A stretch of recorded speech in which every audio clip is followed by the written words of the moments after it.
You people are spectacular. You're spectacular. You're all capable of being world beaters. You transform yourself into something that's articulated and sensible and grounded in history and knowledgeable and wise, man. You can do anything you want. But one of the main reasons that people don't get what they want is because they don't actually figure out what it is. And the probability that you're going to get what would be good for you, let's say, which would even be better than what you want, right? Because, you might be wrong about what you want easily.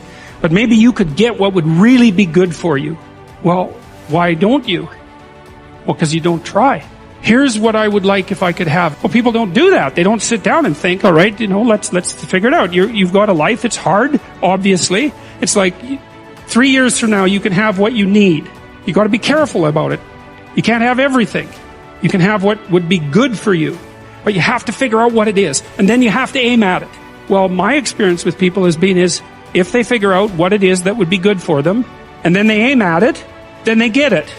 And it's strange because it's a strange thing. It's not quite that simple because, you may formulate an idea about what would be good for you, and then you take 10 steps towards that, and you find out that your formulation was a bit off, and so you have to reformulate your goal. So you're kind of going like this as you move towards the goal. But a huge part of the reason that people fail is because they don't ever set up the criteria for success. And so, since success is a very narrow line and very unlikely, the probability that you're going to stumble on it randomly is 0. And so there's a proposition here, and the proposition is, if you actually want something, you can have it. Now the question then would be, well, what do you mean by actually want? And the answer is that you reorient your life in every possible way to make the probability that that will occur as certain as possible. And that's a sacrificial idea. But maybe you can have what you need.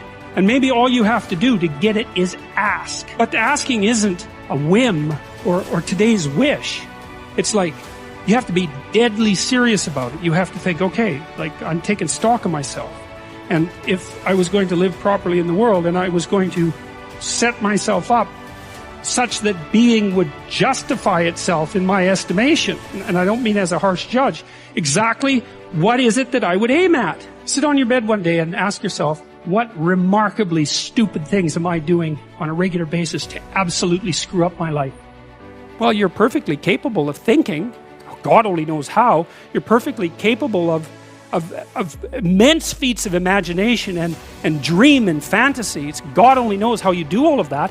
What would happen if you consulted yourself about the best possible outcome for you? You might get an answer.